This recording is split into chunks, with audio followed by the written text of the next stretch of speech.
Greetings, seekers of wisdom. Today we delve into the profound depths of the Bhagavad Gita, a sacred Hindu scripture. The Bhagavad Gita, often simply referred to as the Gita, is a 700-verse Hindu scripture that is part of the Indian epic Mahabharata.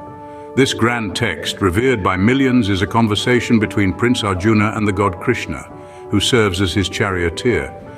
Within this dialogue, the Gita explores the nature of reality, duty, and the paths towards spiritual enlightenment.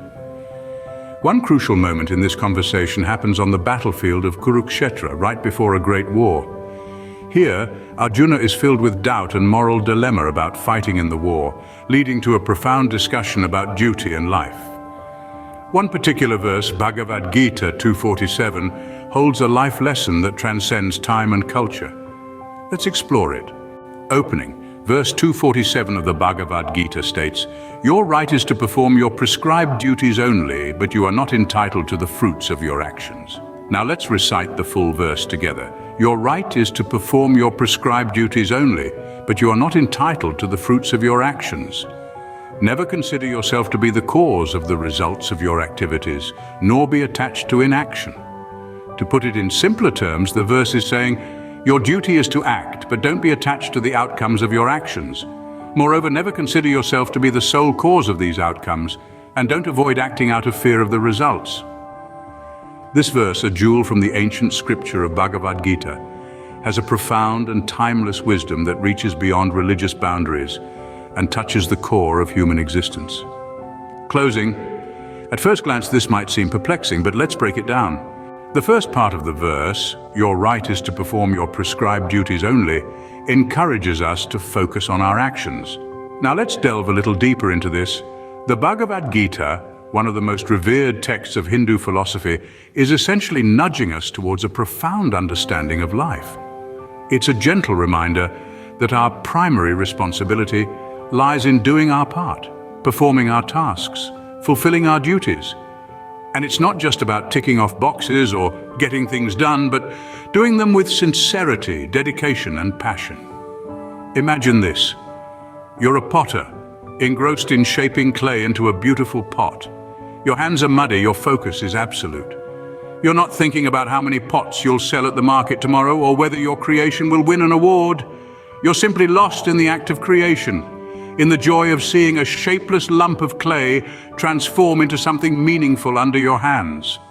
This is the essence of focusing on your duties and actions. Now you might wonder, why should we focus on our duties and not the outcomes? Well, the answer is quite simple. Outcomes are not always within our control. You might put in your best effort, give it your all, yet the result might not be as you expected, and that's okay. What's important is that you did your best. Focusing on our duties and actions rather than the outcomes leads us to a more fulfilling life. It reduces stress and anxiety, fosters inner peace, and brings about a sense of satisfaction. It's like a self-contained ecosystem of happiness and contentment, independent of external circumstances. But remember, this doesn't mean we should be indifferent to results. Rather, it's about not letting the fear of possible outcomes paralyze us, not letting the anticipation of results distract us from our tasks at hand. In essence, we are being urged to live in the present moment, fully engaged in our actions. So let's take a moment to appreciate the wisdom of the Bhagavad Gita and strive to incorporate this philosophy into our everyday lives. The second part of the verse, "But you are not entitled to the fruits of your actions," speaks to our attachment to outcomes. This idea might seem counterintuitive at first. After all, isn't the purpose of action to achieve a specific result? But let's delve a bit deeper into this concept. Detachment from outcomes doesn't mean that we don't care about the results. It's not about becoming passive or indifferent. Rather, it's about not allowing the results to control us. Imagine you're an artist creating a masterpiece. Yes, you'd like your work to be appreciated, maybe even sold for a high price. But if your sole focus is on the outcome, on how it will be received, the creativity and joy in the process might be lost. The same applies to all areas of life. In our everyday actions, we often become so engrossed in the desired outcome that we forget to enjoy the process. We're constantly living in the future, missing out on the present. But what if we could shift our focus? What if instead of being slaves to the outcome, we could become masters of the moment? Detachment from outcomes allows us to do just that. It's about giving our best to the task at hand without getting lost in the what-ifs and if-onlys. It's about realizing that while we have control over our actions, the results are often beyond our control, influenced by a myriad of factors that we can't predict or manage. This doesn't mean we should abandon our goals or stop striving for excellence. On the contrary, detachment can actually free us to perform better, unburdened by the fear of failure or the pressure of expectation. It allows us to stay balanced whether we succeed or fail, knowing that our worth is not defined by external outcomes. And so, by embracing this wisdom from the Bhagavad Gita, we can learn to act without attachment to results. We can learn to live fully in the present, engaged and focused, yet detached from the fruits of our actions. In this way, we can find peace even in the face of uncertainty and change. The next line, "Never consider yourself to be the cause of the results of your activities," introduces a profound concept. This concept, at first glance, might seem counterintuitive. After all, aren't we all taught from an early age that we are the architects of our own destiny, the masters of our fate? But let's delve a bit deeper into this. It doesn't mean that we don't have control over our actions or that we aren't responsible for what we do. What it's really pointing towards is the idea of humility, of reducing the ego. It's about acknowledging that while we might be the ones taking the actions, the results often depend on factors beyond our control. Imagine a farmer tilling the soil, planting the seeds, and providing all the necessary care for the crops to grow. Despite his best efforts, he has no control over the weather conditions, the availability of rain, or the absence of pests. The farmer is responsible for his actions, yes, but the results, the fruits of his labor, depend on factors outside his grasp. This is a humbling realization. It is a reminder that we exist in an interconnected world, where our successes and failures are often influenced by external factors. This understanding can help reduce the ego, prevent us from becoming overly proud of our achievements or overly disheartened by our failures. It's not about relinquishing responsibility, but about broadening our perspective.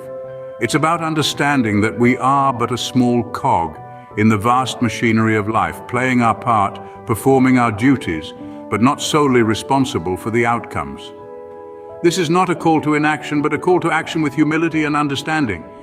It's a call to do our best, give our all, but also to recognize that the universe, life, or God, depending on your belief, also plays a part in the unfolding of events. This teaching encourages us to recognize the role of external factors in our successes and failures. It's a reminder that while we have control over our actions, we don't have control over the results. It's a call to action, yes, but action with understanding, humility, and a broader perspective.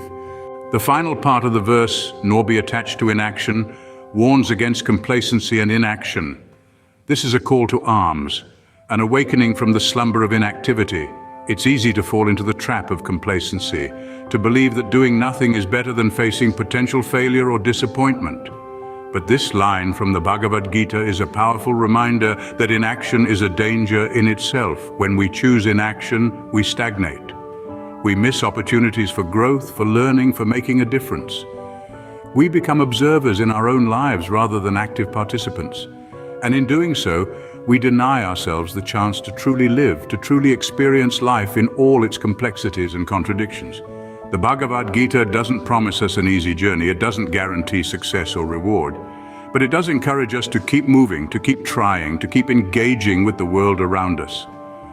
Thus, the Bhagavad Gita urges us to stay active and engaged in our duties regardless of the outcomes. So what's the essence of Bhagavad Gita 247?